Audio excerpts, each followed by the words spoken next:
Déjà demandé pourquoi les gens sont forcés de vivre ainsi, et pourquoi il y en a qui sont riches et d'autres pauvres, et pourquoi il y a tant de guerres.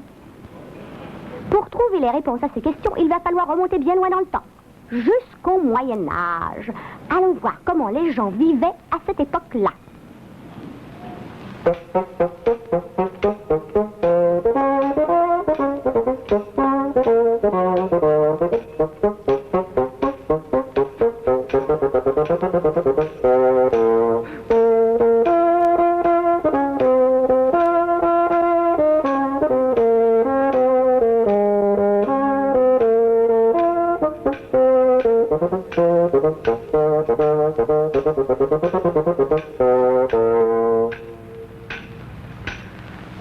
Au XVe siècle, l'Europe ressemblait à peu près à ça. Partout, des petits pays séparés par de vastes forêts. Et les gens ne savaient rien des autres pays, car ils avaient peur d'aller dans les forêts à cause des bêtes sauvages et des mauvais esprits. La vie a l'air tranquille et facile ici, mais ce n'est pas si sûr. Prenons le temps d'y regarder par deux fois. Ici, tout est relié à la terre et à ceux qui la travaillent. Les enfants ne vont pas à l'école parce qu'il n'y a pas d'école. Personne ne lit le journal parce qu'il n'y a pas de journaux. Et personne ne travaille à l'usine parce qu'il n'y a pas encore d'usine.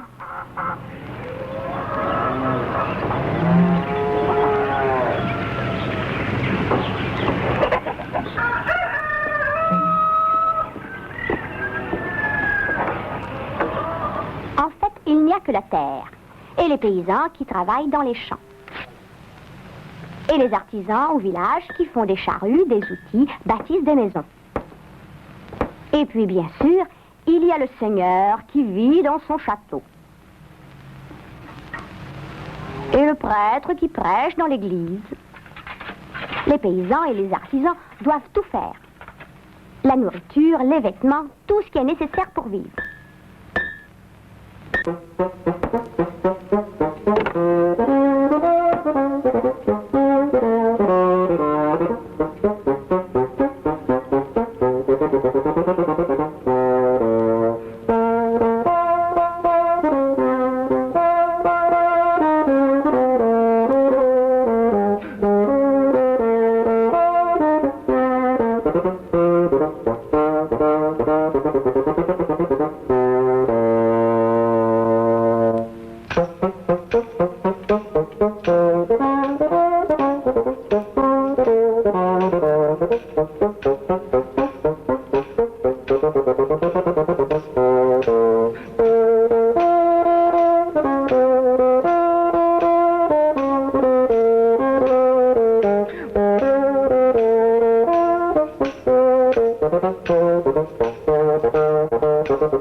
Le seigneur et le curé, eux, ils ne font rien.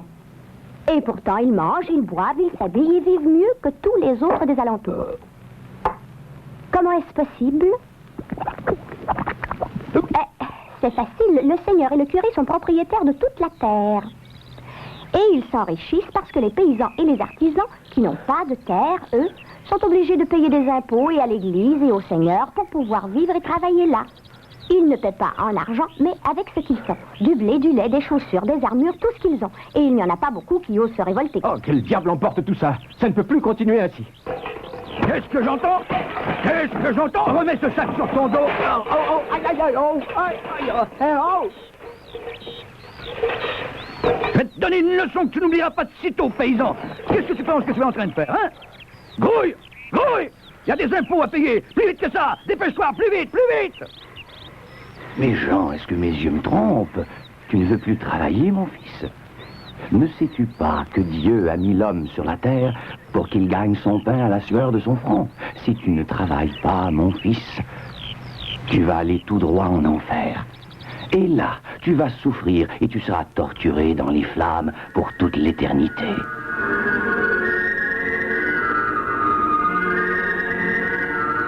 Allons, mon fils, écoute la volonté de Dieu et fais ton devoir. Il est bien évident que cette société est divisée en classes. D'un côté, il y a les paysans et les artisans qui ne possèdent pas de terre, et de l'autre, le seigneur et le curé à qui tout appartient. Crois-tu qu'il est normal que ceux qui n'ont pas de terre paient des impôts à ceux qui en sont les propriétaires? Je suppose. Ça a toujours été comme ça, non? Oh, entre nous, hein, nous n'avons peut-être rien, mais nous pourrions drôlement nous passer d'eux, même si toute la terre leur appartenait. Mais eux, qu'est-ce qu'ils feraient sans nous, hein?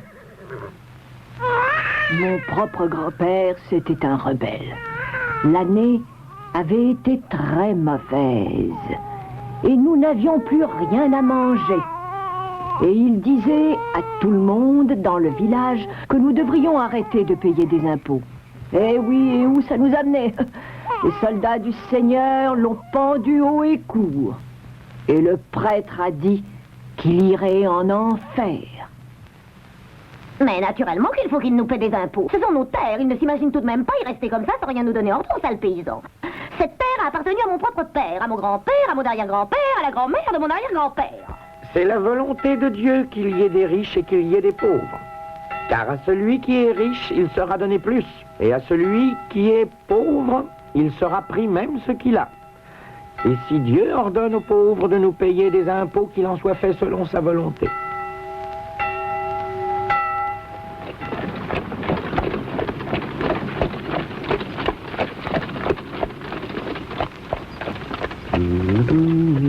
Acheter pour marcher et vendre cher. Halt! Qu'est-ce que tu viens faire ici? Doucement, doucement. Je suis ici pour faire des affaires avec ton maître. Et je viens d'une cité nommée Venise. Très, très, très loin d'ici. Tu vois? Je suis un marchand et j'apporte des choses très rares et très belles pour le plaisir de ton seigneur. Oh, marchand. Venise. Hein? C'est bon. Entre.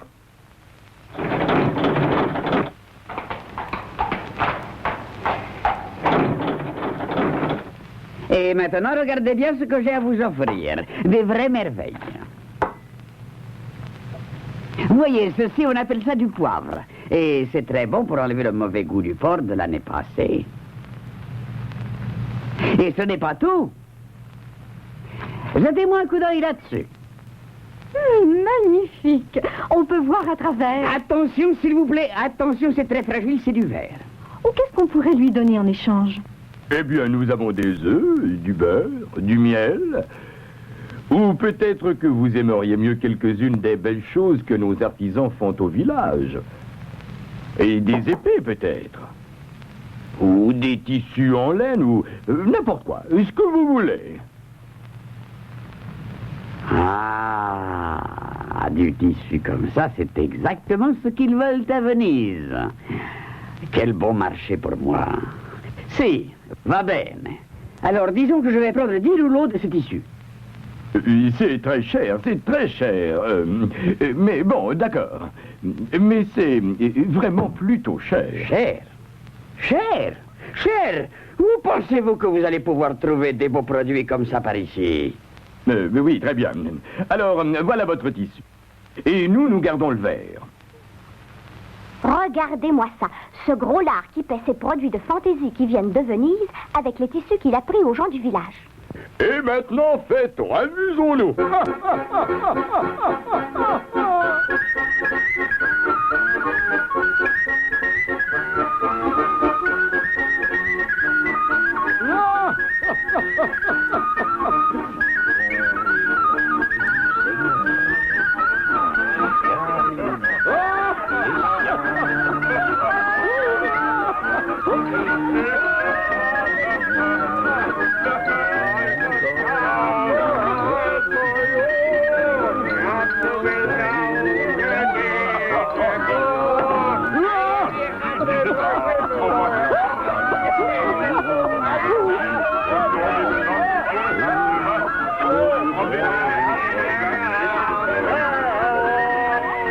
Ils sont vraiment stupides.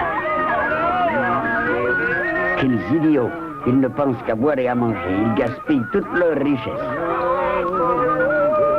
Ils ne comprennent rien aux affaires. Ils ne sont pas fins comme moi. Essayons d'en savoir plus long à propos de ce marchand.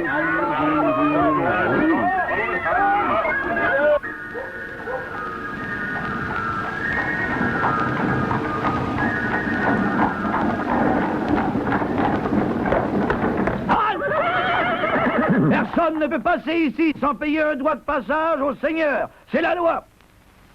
Faut payer. Hein, quoi? Mais qu'est-ce que c'est? Le marchand peut paraître un peu déplacé ici. Il ne possède pas de terre et il ne travaille pas dans les champs et il ne fabrique rien non plus de ce que font les artisans.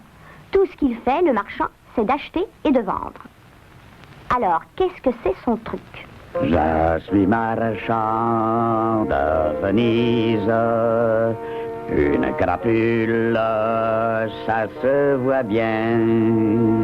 Je sais faire des affaires. J'achète bon marché et je revends cher. Pour un sou, j'achète du poivre et je le revends à 5 sous.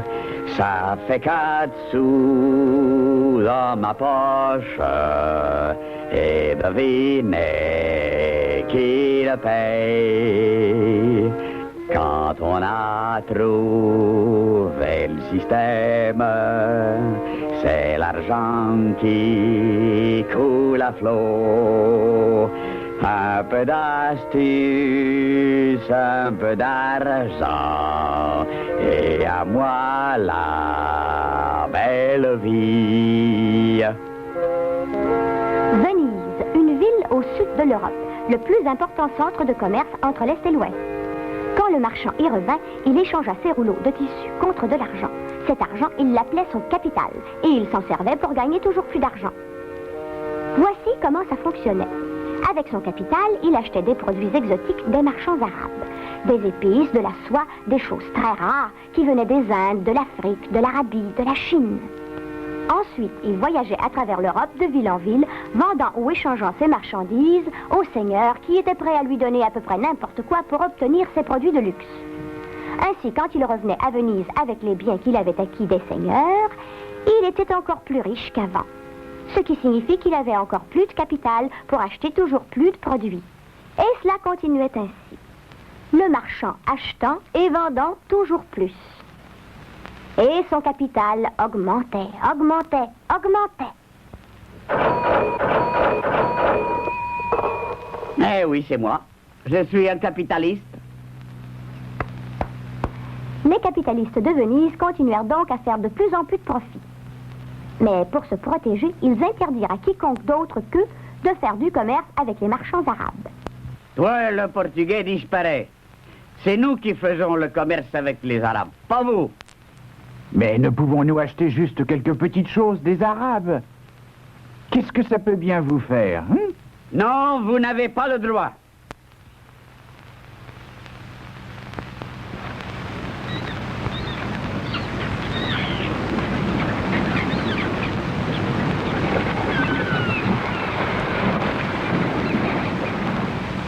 Il doit bien y avoir un moyen de se procurer toutes ces belles marchandises exotiques. Tu ne crois pas? Oh, j'ai une idée. Nous allons trouver la route par mer jusqu'aux Indes et en Chine et faire des affaires directement avec ces gens-là, sans nous occuper de Venise. Tu es fou. Jamais personne n'a fait cela.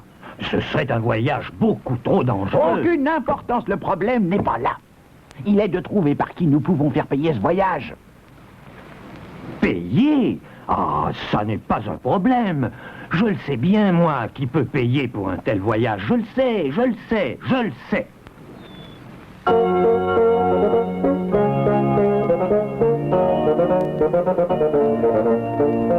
Le lendemain, à la cour du roi Manuel le Fortuné, Votre illustre majesté, si votre grandeur voulait bien nous donner assez d'argent pour 2 bateaux et un peu d'or et quelque chose à échanger, nous pourrions rapporter des richesses dont votre majesté n'a même jamais rêvé.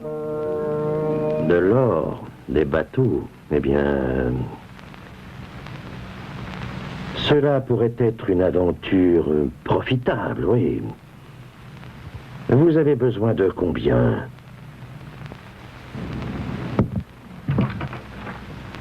Oh, regardez-moi tout cet or, regardez.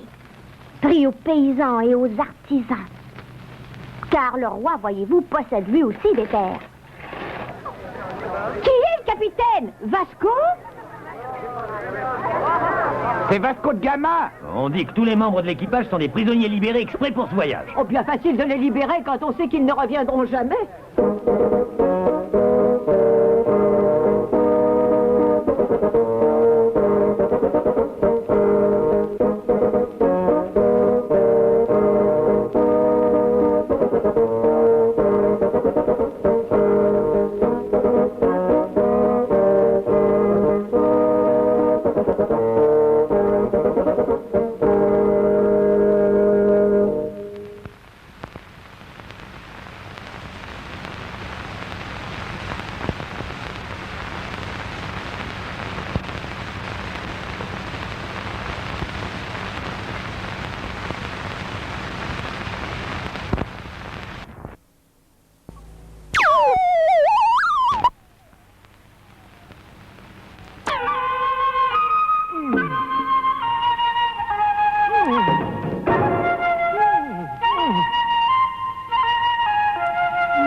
C'est un rude voyage, mais qui ne voudrait l'entreprendre pour pouvoir raconter ce qui arriva à Vasco de Gama.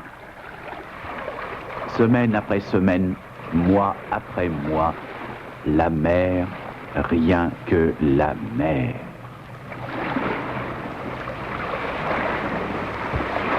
Ohé, terre en vue! Enfin, Enfin, après 4 mois de navigation, nous apercevons la terre. Nous sommes près de la côte sud de l'Afrique.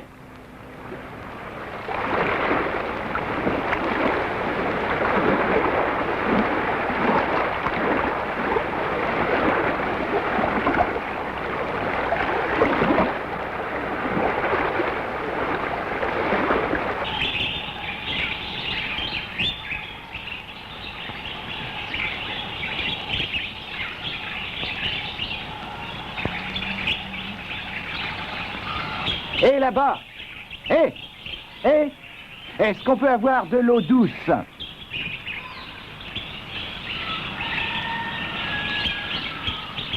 Et par la même occasion, jetez donc un petit coup d'œil sur ces belles choses que nous avons à bord.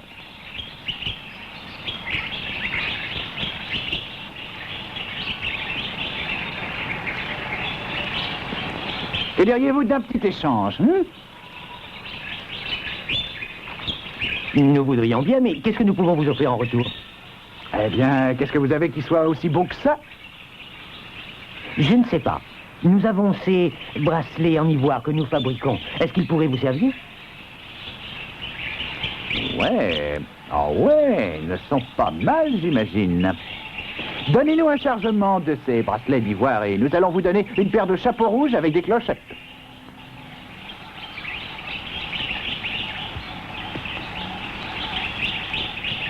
regardez bien les objets que Vasco obtient en échange. Pour fabriquer ces bracelets d'ivoire, il a fallu 10 fois plus de temps que pour faire les chapeaux.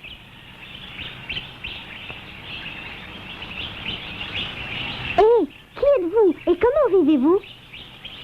Nous sommes des chasseurs. Nous vivons en petits groupes et nous nous déplaçons d'un endroit à l'autre.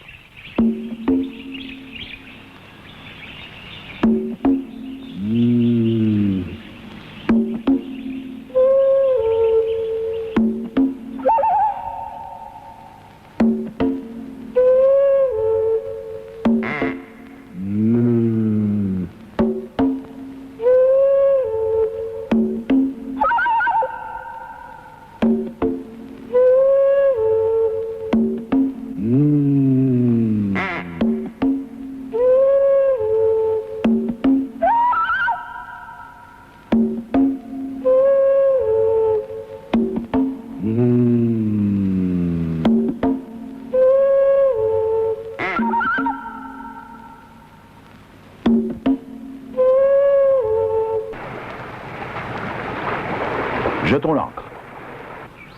Des gens hospitaliers et gentils habitent ici. Nous appellerons cet endroit la terre des hommes bons.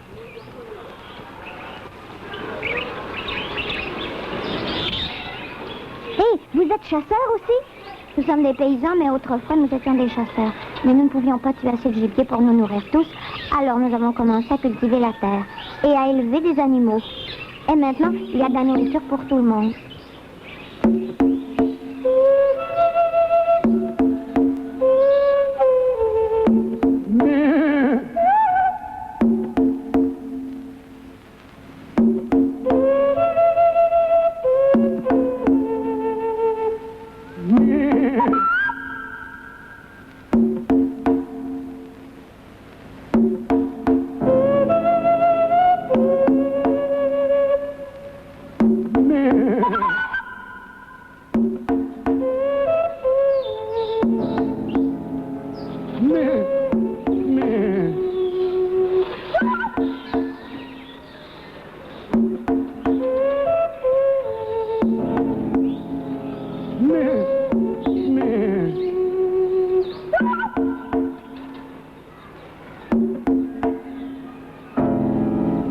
Notre chef habite dans la grande maison là-bas.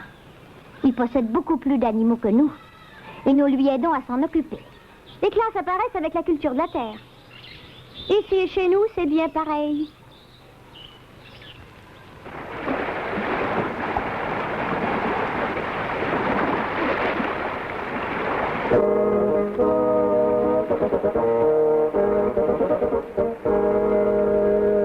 Oh, hé, bateau à tribord!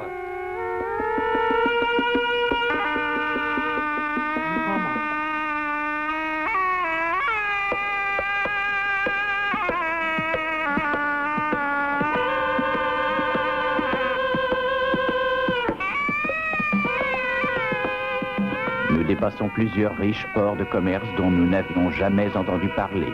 Sofala, Kéliman, Kilwa. Et tous ces ports sont remplis de navires. Et les maisons sont toutes construites en pierre.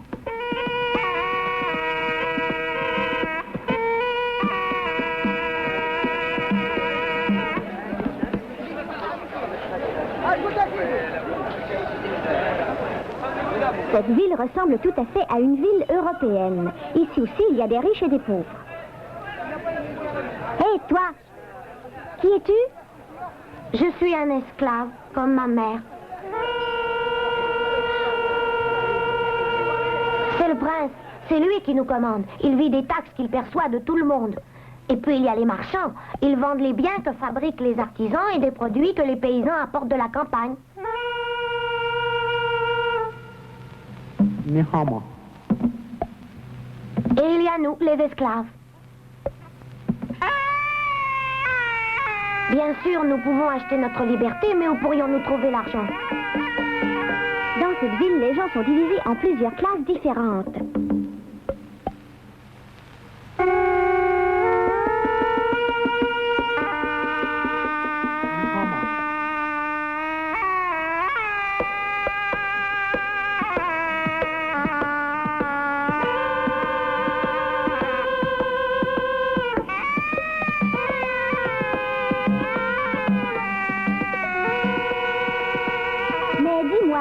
Belles choses qu'on peut acheter au marché. Où vos marchands les prennent-ils? Bien, les marchands ici, ils achètent toutes ces choses des commerçants qui viennent de très loin, de la Chine à l'est et à l'ouest, des grands royaumes de Bénin et Mali et Congo et Momomotapa.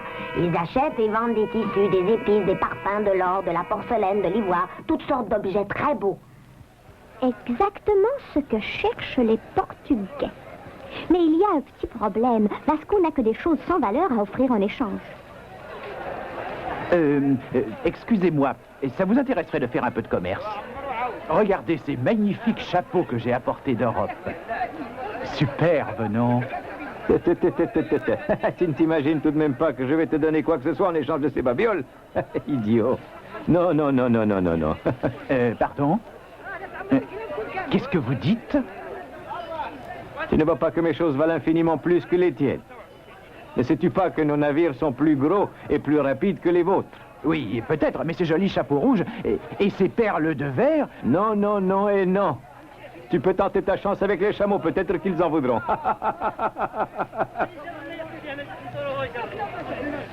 Mais finalement, Vasco trouve un guide et met les voiles du côté des Indes.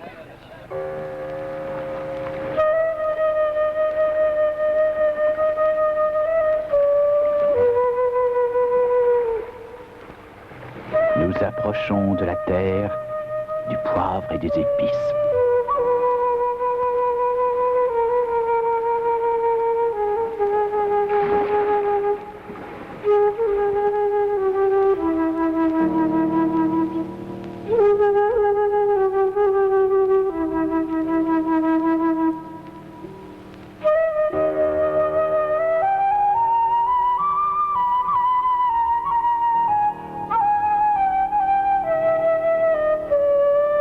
Mes hommages, votre grandeur.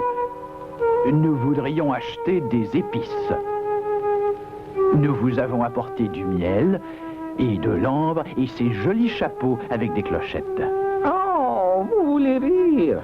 Ce sont les choses les plus laides que j'ai jamais vues. Mais j'aime bien ces chemises que vous portez.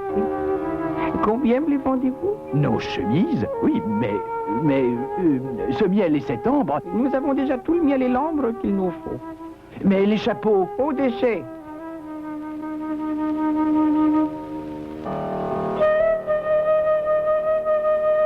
À la fin, quand même, les Portugais réussissent à mettre la main sur un peu d'épices et de poivre. Nous hissons les voiles, nous rentrons chez nous.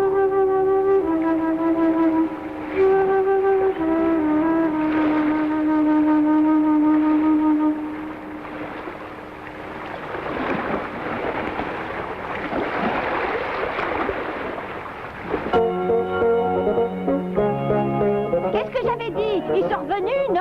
Oh, ça prenait Vasco pour réussir un tel voyage. Ouais, mais qu'est-ce qui est arrivé au reste des hommes? Oh, mon cher Vasco, je suis content de te revoir. Trouver la route des Indes, c'est tout un exploit. Et tu te rends compte, à lui seul, ce voyage a rapporté 60 fois plus qu'il n'a coûté. Voilà ce que j'appelle du bon travail et des bonnes affaires. Oui, ça a été très profitable cette fois-ci, mais je ne pense pas que nous puissions recommencer. Nos marchandises ne les intéressent pas. Ils ont déjà 1000 fois mieux.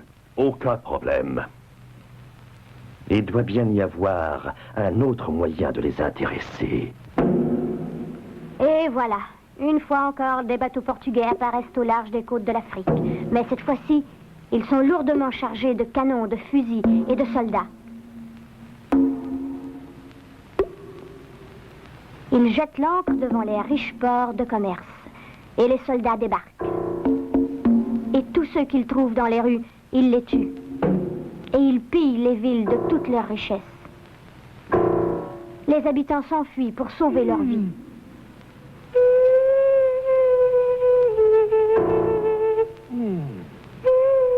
Et les bateaux portugais s'emplissent d'or, d'ivoire et d'étoffes. Et quand il ne reste plus rien à prendre, les Portugais mettent le feu aux villes et bombardent tout ce qui tient encore debout. Bientôt, les riches ports de commerce qui se dressaient fièrement sur les côtes africaines ne sont plus que ruines et décombres.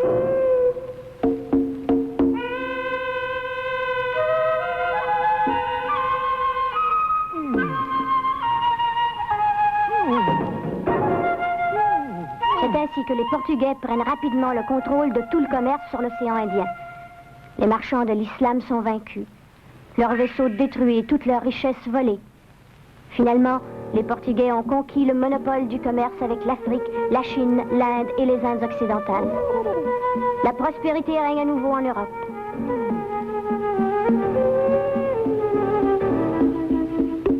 En Amérique, c'est la même chose qui se produit. Des soldats, des canons, des fusils. Des milliers d'individus sont tués.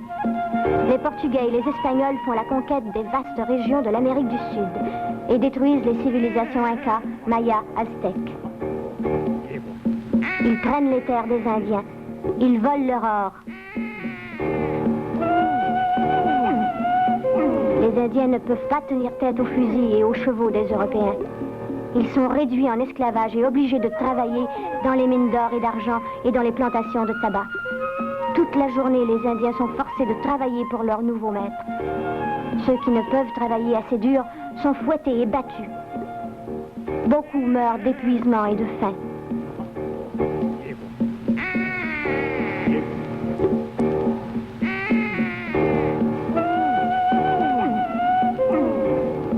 Les richesses que les Indiens ont produites sont chargées sur les bateaux et dirigées vers l'Europe, où elles sont vendues.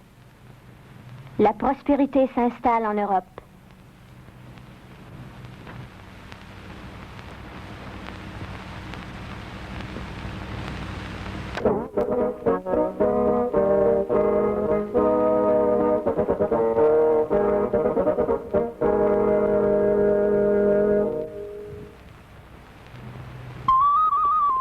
Les richesses déferlent sur toute l'Europe et des aventuriers partent sur les routes pour les vendre.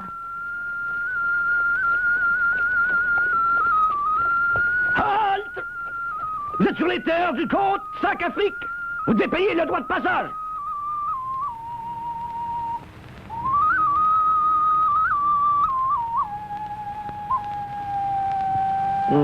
Pas mal du tout. Nous allons prendre ça, ça va suffire. Oh, mais... Pas de mais! Déguerpis, ou tu y laisses ta tête!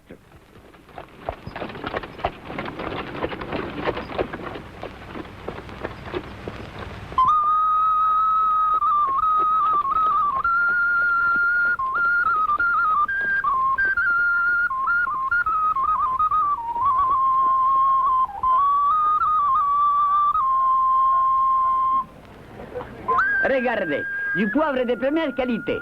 3 louis pour ce petit sac. Arrêtez! Si vous vendez quelque chose sur les terres du comte Sac-Afrique, il faut que vous lui payiez une taxe d'1 louis. Que le diable l'emporte. Ces pièces n'ont aucune valeur ici. Il faut que vous utilisiez des pièces portant l'effigie du comte Sac-Afrique. Vous pouvez échanger les vôtres par là. Mais il y a 2 fois plus d'or dans mes pièces à moi. Si tu attaches de la valeur à ta peau, ferme-la. Dans toute l'Europe, je n'ai jamais rencontré des brutes aussi stupides.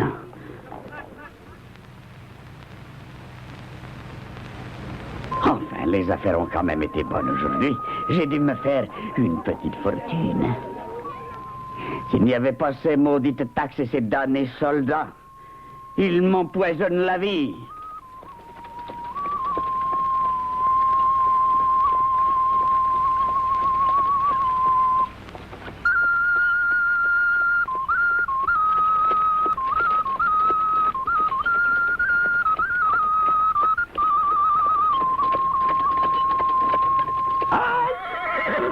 Faut payer un droit de passage pour traverser le pont du comte Sac-Afrique.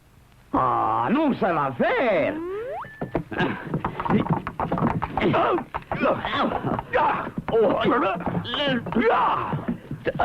Et qu'est-ce qui se passe ici? C'est ce misérable marchand qui refuse de payer votre droit de passage. Eh bien, vous voulez désobéir à mes lois, hein? Connaissez-vous le châtiment qui vous attend? Nous allons vous crever les yeux, vous couper les oreilles, vous arracher les ongles, vous couper le cou.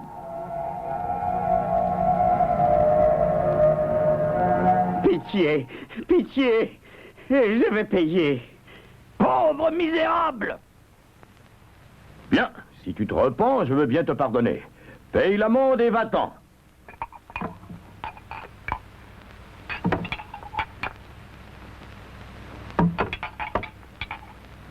Misère. Avec lui, je viens de perdre le profit de plusieurs jours. Mais il ne l'emportera pas en paradis. Il ne paie rien pour attendre.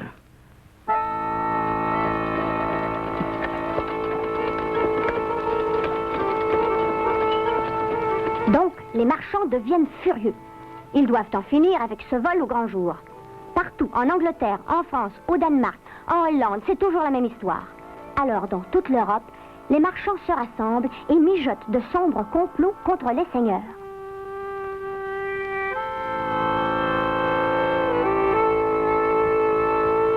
Maintenant, c'est eux ou nous. On ne peut plus faire la moindre petite affaire sans qu'ils s'amènent et nous ruinent avec leurs maudites taxes.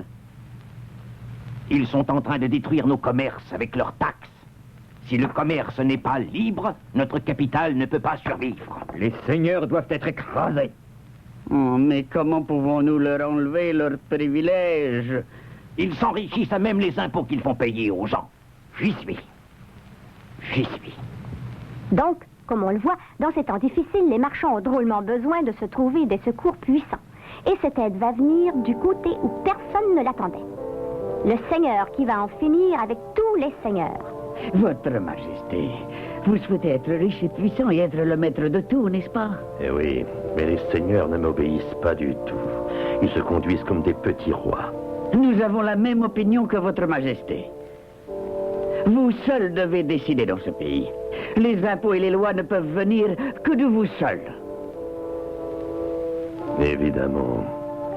Je voudrais bien qu'il en soit ainsi, mais les seigneurs, ils se battront jusqu'à la mort pour conserver leurs privilèges. Et pour les vaincre tous, il me faudrait des armes. Et pour avoir des armes, il me faudrait plus d'argent que je n'en ai. Aucun problème de ce côté-là, Votre Majesté. Nous sommes experts dans l'art de trouver l'argent. Nous allons vous arranger ça pour en finir avec les petits seigneurs à tout jamais. À condition que vous nous aidiez un peu en retour. Quand les seigneurs comprirent ce que le roi et les marchands étaient en train de préparer, ils sentirent le sol se dérober sous leurs pieds. Personne ne peut me déposséder des biens que mes ancêtres ont défendus. Pas même le roi, ce maudit traître. Et les marchands et les seigneurs étaient donc furieux. Ils étaient prêts à se battre jusqu'au bout. C'est le début du combat entre deux classes.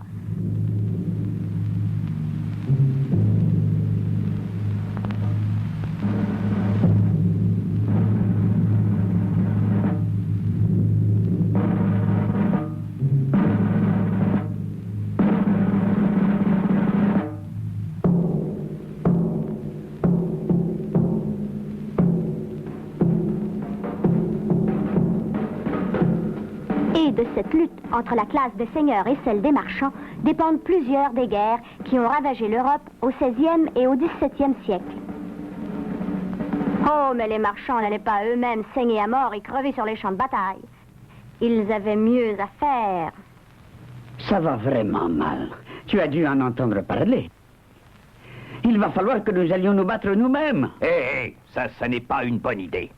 Nous avons besoin de meilleures armes, mais si seulement pour notre argent, nous pouvions obtenir plus. Et mieux. Oui. J'ai une idée. Et les marchands lancent les savants dans la bataille, leur demandant d'inventer pour eux des armes nouvelles et meilleures.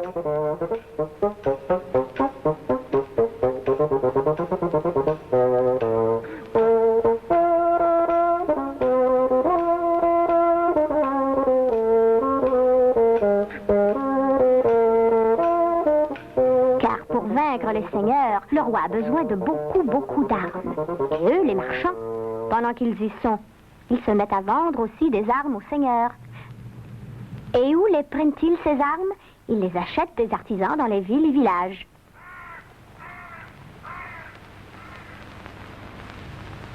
Vite, fais-moi 10 canons, vite! Oh, non, pas encore. D'abord, j'ai besoin de fer. Et puis, je dois le fondre. Et il faut le couler dans les boules. Et ensuite, je dois les polir, les canons. Ça ne se fait pas dans une seule journée, tout ça. Faire 10 canons, ça prend du temps. Ouais, celui-là, il est aussi lent que tous les autres. Quand on pense que ça pourrait aller tellement plus vite. Ah, tiens. J'ai une idée. Une minute, mon ami. Tu vois ce sac plein d'or. Je te l'échange contre ton atelier. Oui, mais je ne vois pas comment vous pourriez fabriquer des canons. Pas moi, non, mais toi, tu peux rester et continuer à travailler, si ça te tente. Et je vais bien te payer pour le travail que tu vas faire. C'est vraiment une belle somme d'argent. Bon, d'accord, c'est entendu. Rappelle-toi bien, c'est moi qui dirige.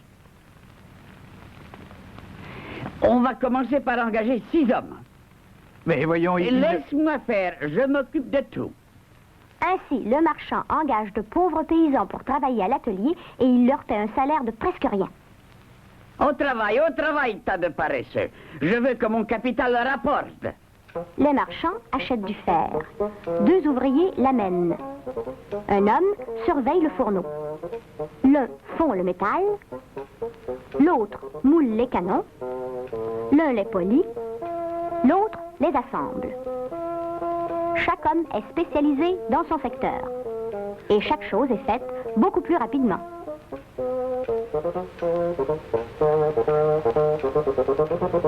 En fait, jusqu'à maintenant, le marchand ne pouvait pas vraiment être appelé capitaliste. Mais maintenant, oui, il possède les moyens de production.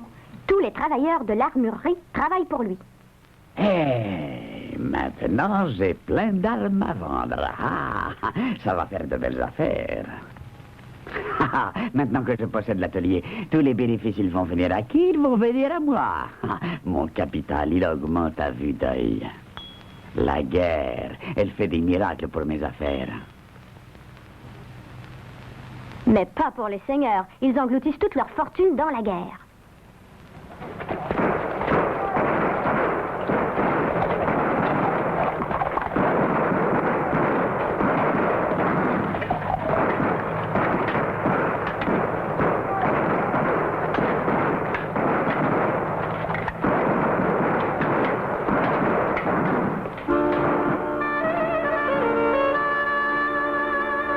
C'est supposé être une guerre entre nous et les marchands. Mais où ils sont, les marchands? Je n'en vois pas un seul. Et leur sang n'est pourtant pas bleu, mais rouge comme le nôtre. Nous sommes des mercenaires. Ils nous payent pour vous combattre. Les marchands font fortune en nous vendant des armes. Et l'argent qu'ils récoltent, ils le donnent à notre ennemi principal, le roi. Nous creusons nos propres tombes. La guerre, le commerce et les ateliers rendent les marchands puissants et affaiblissent les seigneurs. C'est le commencement de la fin pour les seigneurs. Les marchands ont gagné le premier round. À bas les anciennes lois des seigneurs. Place aux lois qui nous conviennent à nous et au roi. Nous y veillerons. Nous avons déjà engagé des juges et des avocats qui sont en train d'écrire des lois nouvelles pour le pays tout entier. Tous les petits pays n'en forment désormais plus qu'un seul, et le roi seul a pouvoir de décision sur quiconque, y compris les seigneurs. Le commerce doit être libre, les seigneurs ne peuvent pas avoir d'armée personnelle. De la même manière, ils ne peuvent pas imposer de taxes aux marchands. Mais les paysans, eux, doivent toujours payer des impôts aux seigneurs.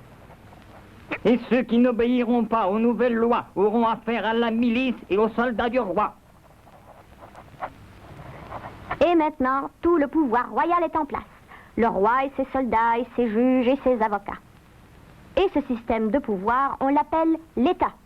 Les petits duchés et royaumes, qui autrefois étaient éparpillés à travers l'Europe, laissent maintenant la place, au début du XVIe siècle, à des États plus grands et plus royaux. Et les frontières sont déplacées et redessinées. Maintenant, les marchands peuvent commercer en toute liberté. Gloire à Dieu! Et qu'il protège l'État longtemps! Et maintenant, nous aurons les armées de l'État pour nous aider à faire de bonnes affaires en Asie et en Amérique. D'abord, ceux qui possédaient la terre détenaient le pouvoir. Maintenant, tout a changé. Les marchands se sont emparés du pouvoir, mais pour nous, ça ne change rien. Nous, les paysans et les artisans, nous n'avons gagné qu'une chose, une nouvelle classe à supporter.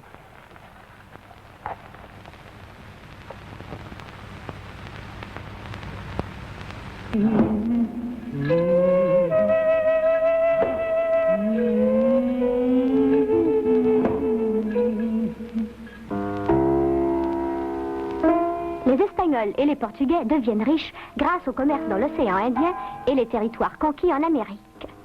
Mais dans le reste de l'Europe, des capitalistes avides préparent de nouveaux plans.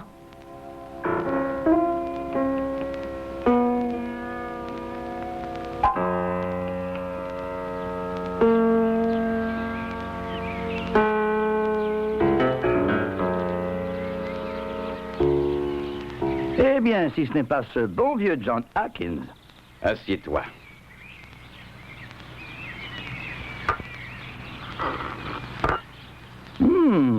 Alors c'est ça le café. Je n'ai jamais rien goûté d'aussi bon. Je n'ai jamais rien goûté d'aussi bon. Et ce n'est pas un café ordinaire, c'est du café portugais. Et ne va pas t'imaginer que les Portugais se sont contentés d'en faire le commerce. Ils sont bien plus futés que tu penses. Ils ont commencé à le cultiver eux-mêmes et à leur compte en Amérique. Ah ah. Mais ça sera drôlement meilleur marché comme ça pour eux. Ils doivent s'en faire drôlement des profits. Les Portugais, j'aimerais bien être à leur place. Oh, attention, il ne faut pas les envier. Bien sûr, ils ont gagné de l'argent, mais nous aussi, nous pouvons en faire autant. Ils ont un problème, les indigènes. Ils les font travailler jusqu'à la mort dans leurs plantations.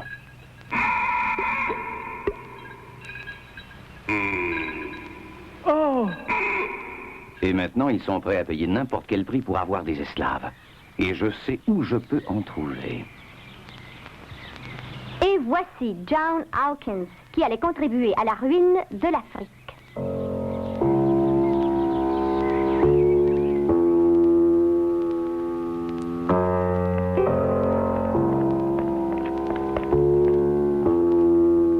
Donnez-moi 3 bateaux, chargez-les de gars costauds et de babioles à échanger, et je vous parie ma tête que votre investissement va vous rapporter un très beau profit.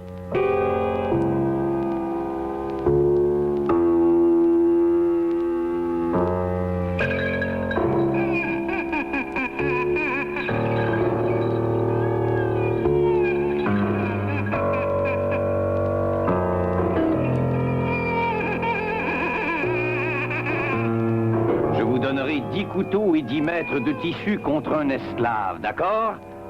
Chargez les bateaux tant que vous pourrez, mes amis, avec de beaux esclaves bien ligotés.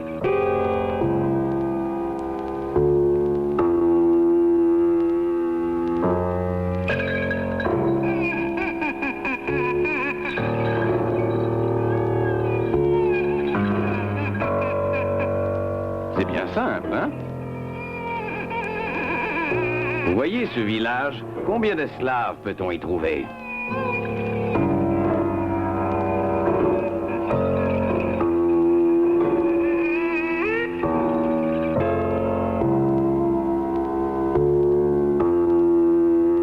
Très bien, nous en avons 300 maintenant. Déguerpissons de cette horrible côte.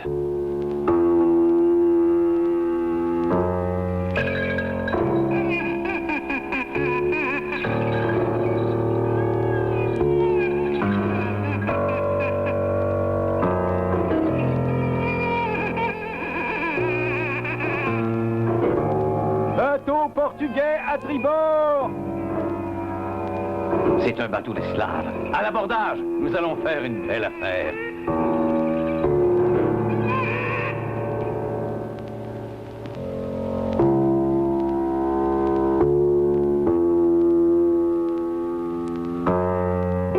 Beaucoup sont morts en route.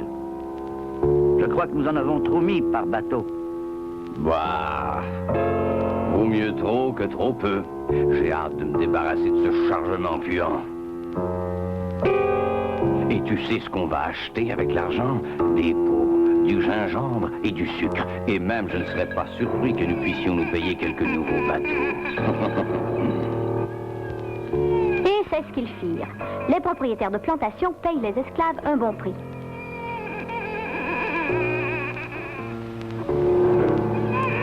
À son retour à Londres, John vend sa cargaison. Les hommes d'affaires sont enchantés des profits qu'il leur fait réaliser. Lui-même, il devient riche. Sa Majesté la Reine Élisabeth le sacre chevalier. Sir John Hawkins. Le commerce des vies humaines prend de l'ampleur. Des bateaux d'esclaves de l'Angleterre, de la France, du Danemark, de la Hollande, de l'Espagne, du Portugal descendent la côte ouest de l'Afrique. On engage même des chasseurs d'esclaves noirs. Et la chasse aux esclaves s'étend jusqu'au très puissant royaume du Congo.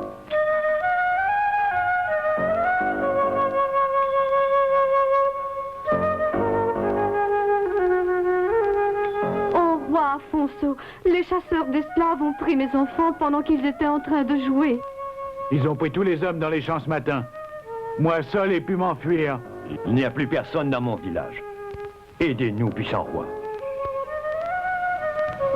Je vais voir ce que je peux faire. Il faut que je mette la main sur les chefs et les marchands de la côte.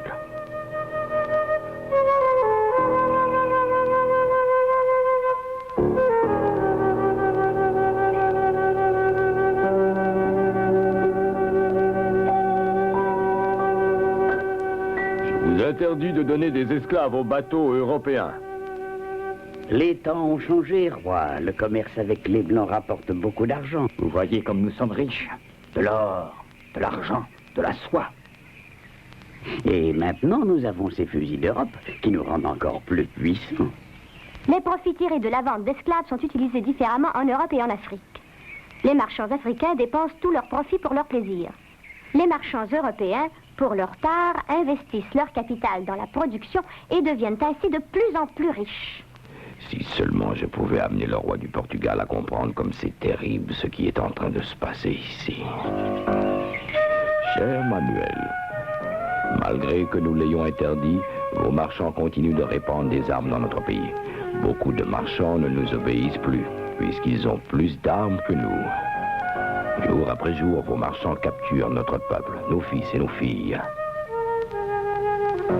Ils le font avec une telle avidité que la population de notre pays diminue rapidement. Nous vous supplions, mon cher frère, de nous aider en cette affaire, en interdisant désormais à vos marchands de venir ici vendre des armes.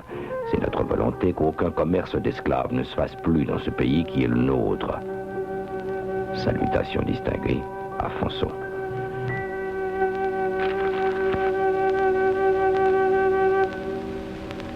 Cher Afonso, je comprends votre souci. Mais que voulez-vous? On ne peut pas se battre contre le progrès. Et après tout, n'est-ce pas, pourquoi tourner le dos au commerce, notre père à tous? D'ailleurs, j'ai moi-même quelques dettes avec les marchands. Et en fait, je n'ai aucun pouvoir pour les arrêter. Mes hommages les plus respectueux, Manuel.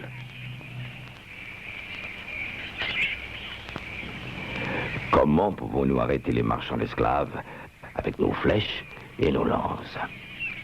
Impossible. Il nous faut des fusils. Et nous ne pouvons les trouver qu'en Europe. Prends ce tissu et cet ivoire, arrive à la côte, l'échanger contre des fusils. Combien de fusils me donnez-vous pour ça? Pas un. Les fusils, on ne les échange que contre des esclaves. Comment faire pour nous sauver des marchands d'esclaves si pour nous défendre d'eux, il nous faut des fusils, et que pour avoir des fusils, il nous faut nous vendre nous-mêmes comme esclaves?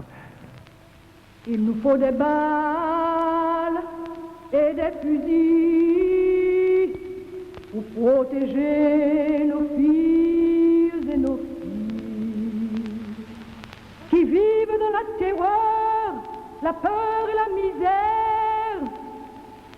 Je tourne le dos et mon enfant n'est plus là.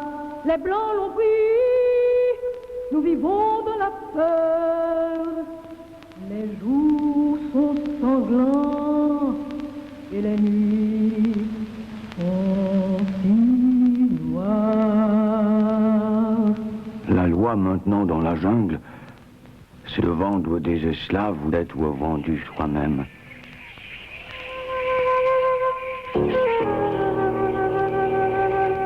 Les années passent. Personne n'écoute plus le roi Afonso. Il n'a rien pu faire pour arrêter le commerce des esclaves. C'était trop payant. Et puis il meurt, et son puissant royaume tombe en morceaux. Tout au long de la côte ouest de l'Afrique s'installent de nouveaux ports de commerce qui ne vivent que du marché des esclaves, comme des sangsues suçant le sang de l'Afrique. Les marchands de l'Angleterre, la Hollande, la France, l'Espagne, le Portugal, le Danemark demandent toujours de plus en plus d'esclaves. 100 millions de personnes sont directement touchées par ce commerce d'esclaves. La terreur s'installe en Afrique. Les Noirs commencent à vendre eux-mêmes des gens des tribus voisines. La méfiance règne. Personne n'ose plus cultiver les champs. Ce serait extrêmement nécessaire, mais c'est trop dangereux.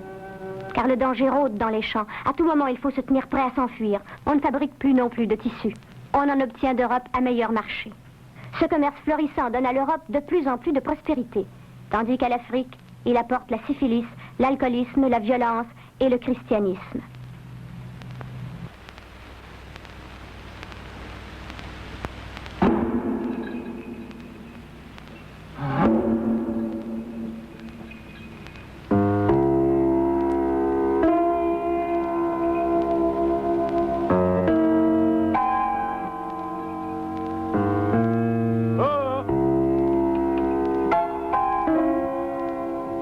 a quelqu'un?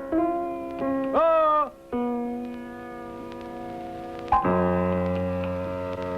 Mais qui es-tu? Sita! Bonjour, tu ne me reconnais pas? Tu ressembles au fils d'Mbézi. Mais lui et son père ont été enlevés il y a longtemps par les marchands d'esclaves. Mais c'est bien moi, Assailli. Je m'en suis tiré et maintenant je reviens à la maison. Qu'est-ce qui t'est arrivé là-bas? C'est vrai que les Blancs mangent les Noirs? Non, mais ça revient au même. Ici, c'est pareil. Regarde, il ne reste plus que des vieux comme nous. Les marchands d'esclaves ont pris tous les jeunes, tous ceux qui étaient forts. Il n'y a plus que nous ici, des vieux sur le point de mourir. Mais qu'est-ce qu'ils vous ont fait après vous avoir attrapés?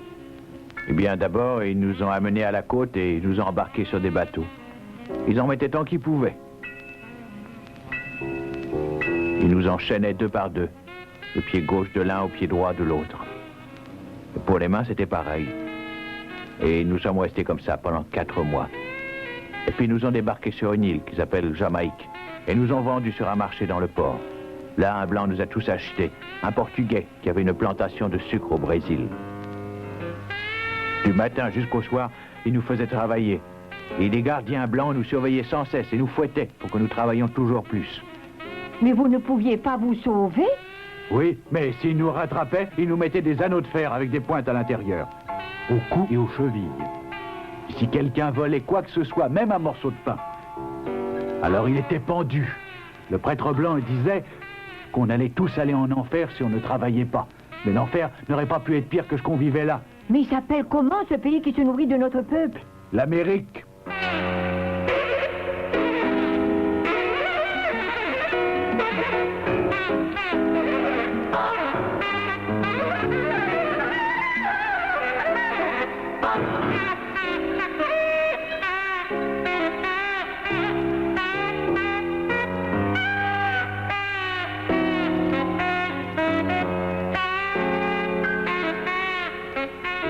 Attendez, un jour les esclaves vont briser leurs chaînes. Ceux qui possédaient des esclaves et leurs gardiens avaient toujours peur de nous. Ils avaient peur pour leur vie. La nuit,